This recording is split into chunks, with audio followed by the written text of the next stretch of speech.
They say a cube has 6 sides, and June is the 6th month of the year. Oh, hello, I am Viddy of Viddy's Gaming Videos, and welcome to the next episode of my games collection. This is mostly the first episode under the new channel name, and it is going to be about my many GameCube games. You saw the title. After I got the Nintendo 64 as my first video games console, the GameCube was next. My earliest memories of seeing the GameCube are in magazines where I saw the games on offer, the pretty amazing graphics, well, and of course the odd-shaped controller, which I'll have you know is probably one of my all-time favorite controllers in gaming. It just fits so comfortably in my hand with a control stick and that A button and the triggers. And also don't forget the Wavebird,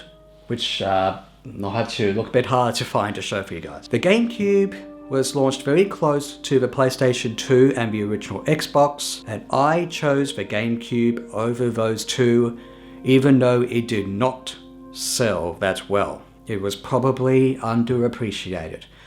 But that's the point. The GameCube, with its mostly quality over quantity library of games and decent hardware, made for another great era of gaming, at least for me. The GameCube is probably one of my favorite systems, and I have many games for it. It is fair to say that quite a lot of them were good. After all, that's what made me choose the system at the time. But which ones are the best, and which ones do you have in your collection? Let's talk about it as I go through my 25 GameCube games. So yeah, this is going to be a 2-part video. Let's get to it. When I was interested in getting the GameCube and thinking I was going to save up money to get one like with the Nintendo 64, it was around this time I was going through shall we say, quite the medical operation. I was like really wanting my GameCube and reading through the magazines about it. It was one night in October 2002 that I was told from my parents to look at the nearby table where there was a bag containing a GameCube and a bundled copy of my first GameCube game, Super Mario Sunshine. Super Mario Sunshine. This game looked really appealing to me from when I first heard about it. When I got around to playing Mario 64 and really enjoyed that and heard that there was a sequel coming to it, I was pretty darn excited. It wasn't the first GameCube demo that I played, and we'll come back to that, but I remember playing I guess a bit of it in a store somewhere or something, and I was like, oh, I just realized the cover might be a tiny bit sticky. Anyways, so I played a bit of a demo in shops, and I was pretty much sold on this game and was happy to see that this was the game bundled with it, so I could play a game for a while there from the first day I got the GameCube. But did this game live up to that excitement and that demo hype and everything? Yes and no. Let's talk about that. First of all, I'll just mention the stuff I don't necessarily like about Mario Sunshine. It probably needed a few months or so in development, and yes, I know they wanted to get out a mainline Mario game as early as possible, but the blue coins that made up for the shines they couldn't put in the game, some of the missions were actually too frustrating or annoying to really be fun, and the camera, while certainly better to control than in Mario 64, could still be a bit wonky. I think all of this made for a bit of tension when playing this game, especially off screen, and don't ask, okay? But now that I've got the bad stuff out of the way, I can still say that I still like this game very much, and maybe appreciate it more as I got older. I do remember as a kid really enjoying this game in spite of those problems. Like, I had a good time, and today I think it's better for me just to get the main shines and mostly not the blue coins, because really the reward for getting all 120 shines is not worth it. But if you just go through it just to get straight to Bowser as soon as possible, this is actually a fairly fun 3D platformer. And also, let's not forget the charm of the game and the tropical island vibe. Gosh, it makes you want to really go to a tropical island and hang around at the beach and stuff. And even though I've said what I thought of the game, there are some people who might consider this the best 3D Mario game. And also, I mean, it got released on the Switch under 3D All-Stars, and we're hoping for maybe an HD Sunshine or a Sunshine 2. I'd be so down for that. So even with all the problems, I do not regret this being my first GameCube experience. So I got a GameCube bundle with Super Mario Sunshine. Exciting. But there was another game that I was wanting for it, and dare I say I probably got spoiled by my parents because not long after getting Mario Sunshine, I was given another game that I think was one of the games I wanted most for it, probably more than Sunshine, and it's the best-selling game on the console, Super Smash Bros. Melee. What is there to say about this game that hasn't already been said? The many hours I spent on this game in solo and multiplayer. Oh my gosh, I remember the local multiplayer sessions. Some of my friends I think were really good at this game, better than me. Not that I claim to be a professional Smash player or something. And even though I did like the original Super Smash Bros., and I sort of still do, this I think is the definition of the franchise, with more characters, more stages, more references of the Nintendo. And also I think, even though some people might consider this too fast or something, as a kid and even now I was never really bothered by that, and that made for some interest on my end in, the professional competition surrounding this game. I cannot do the wave dashing and all that sort of thing, but it doesn't matter. I still come back to this game occasionally. Maybe other Smash Bros games may have overtaken it, at least in my eyes, but I still occasionally come back to this game, and it might be one of my favorite entries in the Super Smash Bros franchise. So, had 2 good GameCube games to keep me occupied, and gradually I wanted to expand. The next game I got is, shall we say, a bit of a curious one. I was interested in this game after, playing one of its sequels on my friend's original Xbox. I knew next to nothing about this game, but I was still compelled to ask for a copy of this game too. This is Crazy Taxi! Oh dear, I've lost the manual for this one, I think. So for those of you who don't know, this is essentially a port or something of the arcade and Dreamcast, and I guess, PlayStation 2 and original Xbox versions of this first entry in the Crazy Taxi series. Honestly, there's not a whole lot I can say about this game. I mean, it's essentially an arcade title, and as such, I don't play it a lot. It's one of those games where every once in a very long while, I'll just play it for a few minutes, especially after I got pretty much, I think, the best possible ranks and the main modes and all that sort of thing. So this is a game I do kind of like, but there's, I guess, not a lot to it. But it's still a fun title. Also, some people may prefer the arcade and even Dreamcast versions of this game. I'm not sure exactly why the Dreamcast version of this game may be better, but I guess there's a good sense about it. So maybe this might not be the best version of the first Crazy Taxi game. But even so, this is still a decent game, and I enjoyed coming back to it for the community challenge that I did quite some time ago. I did not win that, but it's cool. Okay, finally I was able to get a game for myself. I would save up money for GameCube games and sometimes also look at my diary to calculate how much money I would get each week. And also look out for new releases of games. One game that I sort of knew was coming to the console sort of came out of nowhere, and when I saw it in the shops, I thought I'd get a copy of it. It is Mario Party 4. Spoiler alert, this is the only GameCube era Mario Party I have in my collection, even though I did play a little bit of Mario Party 5 that a friend of mine had at the time. So yeah, this is another Mario Party game.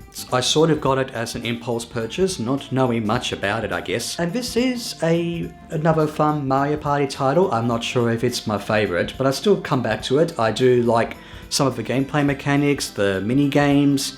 It was also fairly popular in multiplayer in my gaming experiences, maybe not as much as Mario Party 2, but it was still played quite a bit. As I'm older looking at this game now, even though the graphics are certainly a step up from the Nintendo 64 era Mario Party games, some of the boards and stuff do look a bit bland, and as with any Mario Party, some mini games you like, some you don't, and story mode proves that really Mario Party is best played with other people. But even so, I still enjoy playing this game sometimes, and you can even see a little bit of the multiplayer commentary for it on my Viddy Plays channel, which we would have done more of, but the C virus had to ruin local multiplayer sessions.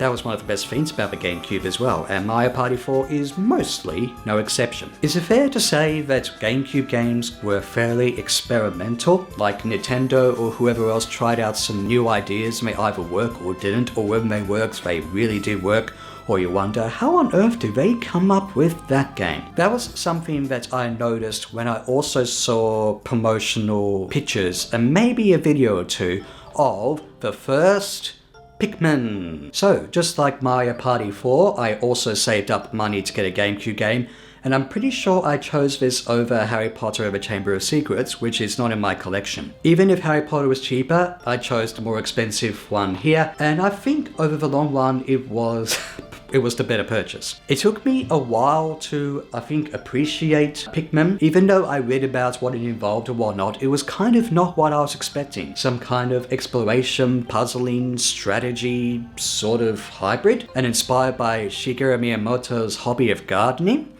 What sort of game is that? Plus, I think I also found it a little bit hard and anxious to try and have to be under the time management as well as face off against some really tough monsters, which are probably the bottom of my garden.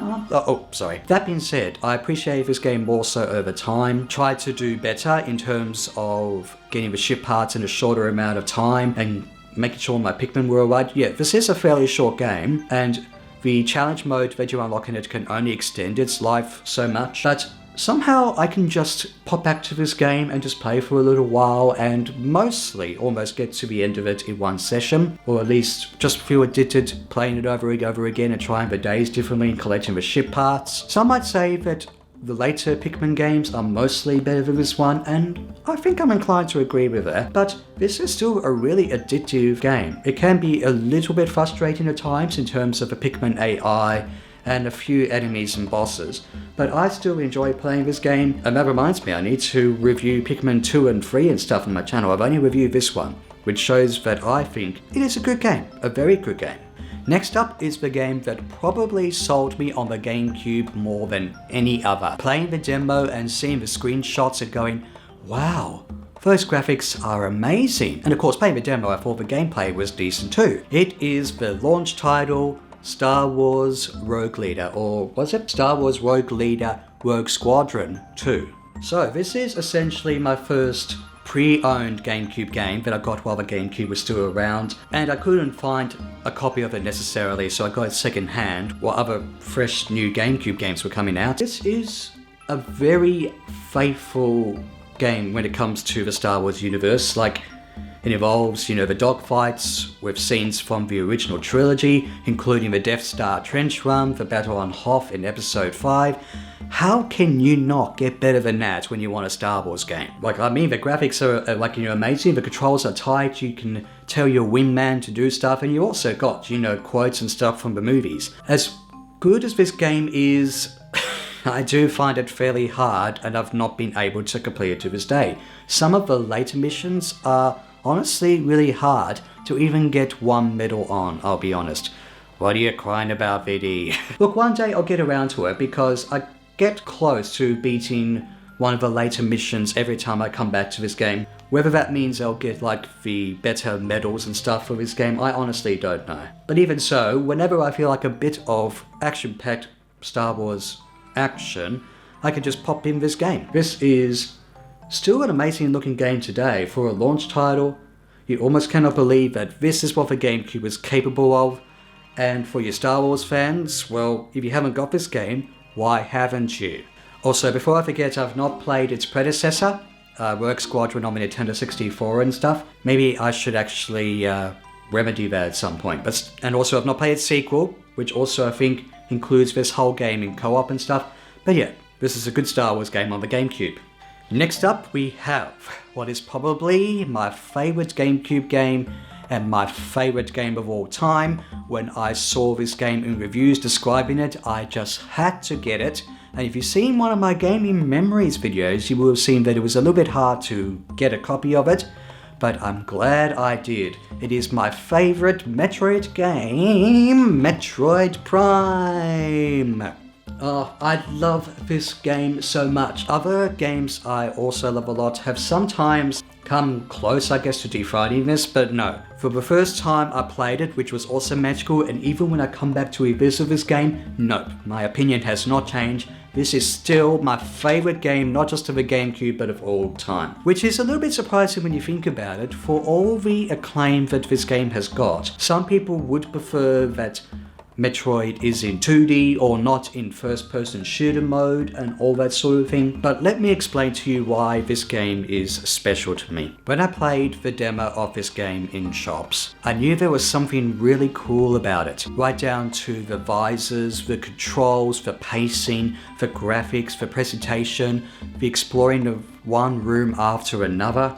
There was just something really immersive and addictive and fun about it, and also challenging too. I'm pretty sure I played the demo of it on the day I got it, so this is still a bit of an impulse purchase, and again I had to wait until the next day to play it.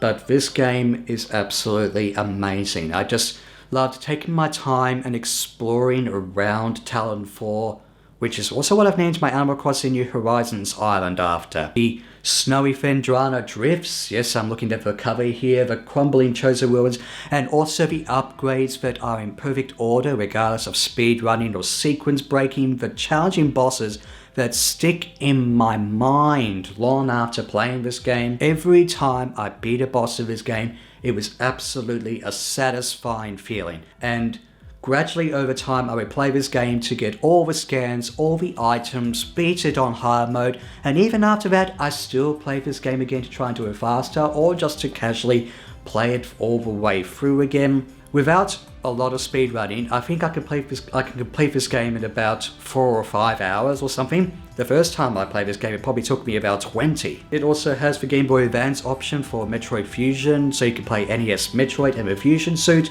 This game is essentially a complete package to me. Yeah, I just love this game that much, and while I can understand if there are other games, Metroid or otherwise, that are people's absolute favourite game of history of everything, no, this one is it, this one's it. Don't get too over the top there, Viddy, even though you love this game. Yes, I do.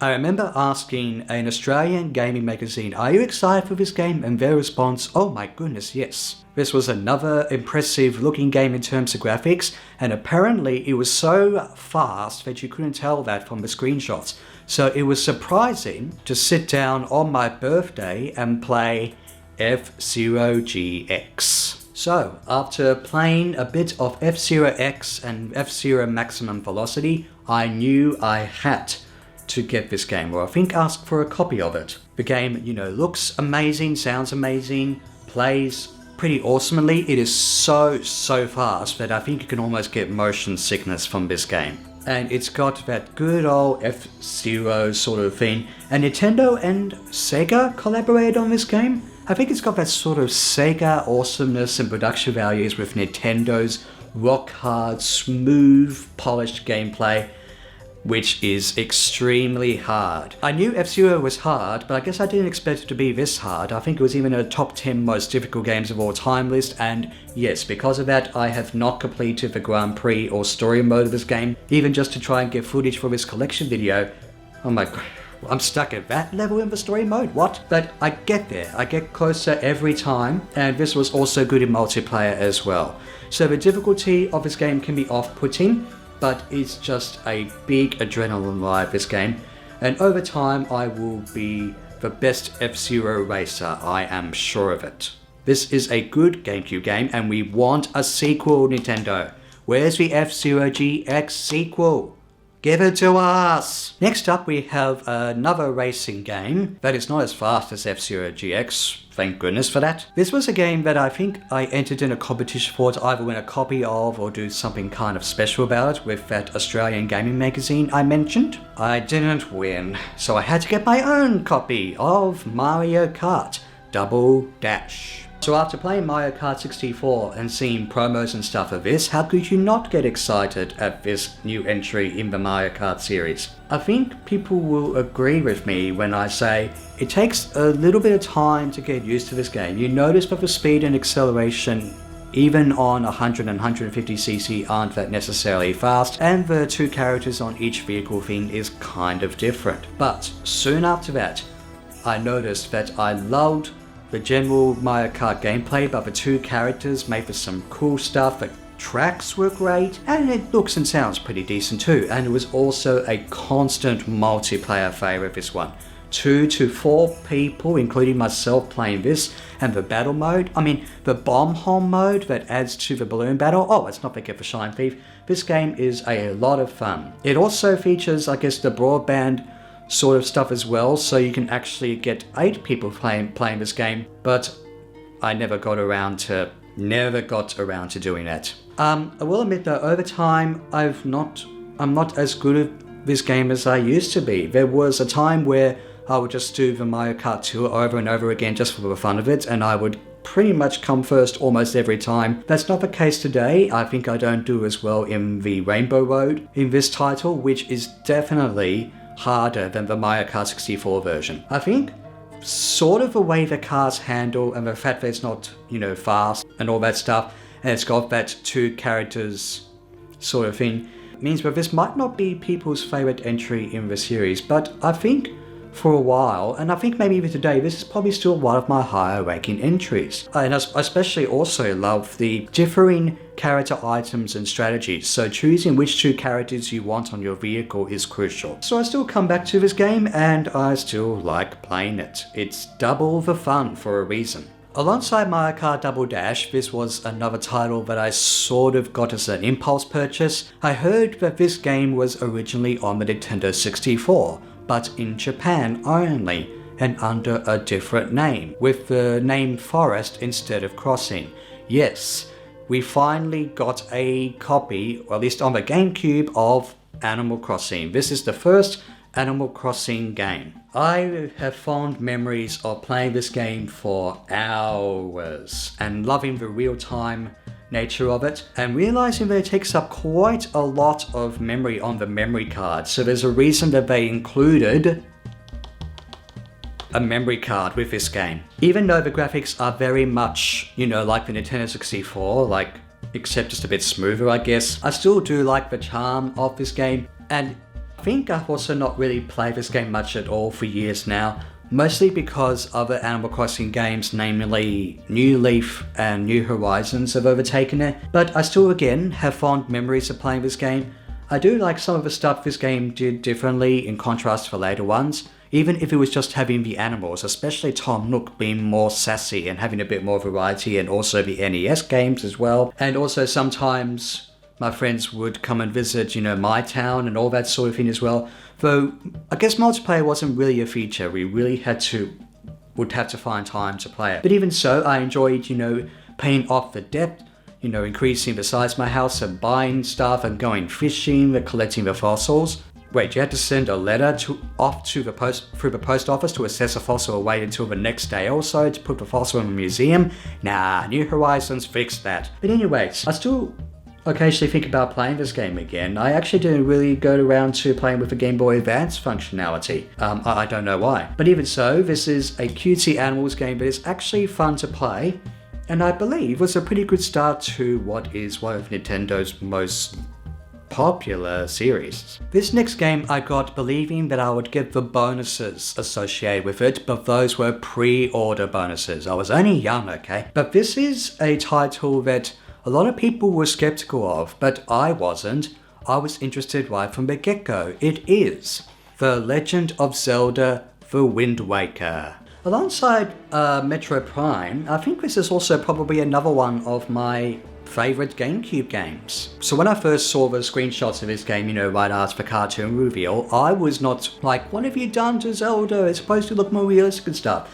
Honestly, having played Majora's Mask and Ocarina of Time, I was keen on what the gameplay would be like. And I was sure that it would feature some of the good, old, fun and charming and challenging Zelda stuff. And when you actually sit down to play it, or sat down, past tense, you look at the visuals and you almost cannot imagine a Zelda game looking anything differently. It's so colourful, the characters are expressive, and it's sort of, I guess, popularized the whole cell shading idea too. And this is also a very fun Zelda game to play as well. I remember for the first few hours or so, I almost did not want to stop playing. This game would be on my mind. And even after that initial excitement is over, you do sort of see some of the game's faults, like there's a fair amount of sailing, especially towards the end, and it is also one of the easier Zelda games as well. In contrast to other ones, I didn't really have a lot of trouble with the combat and puzzles, but the good thing is that from start to finish, this was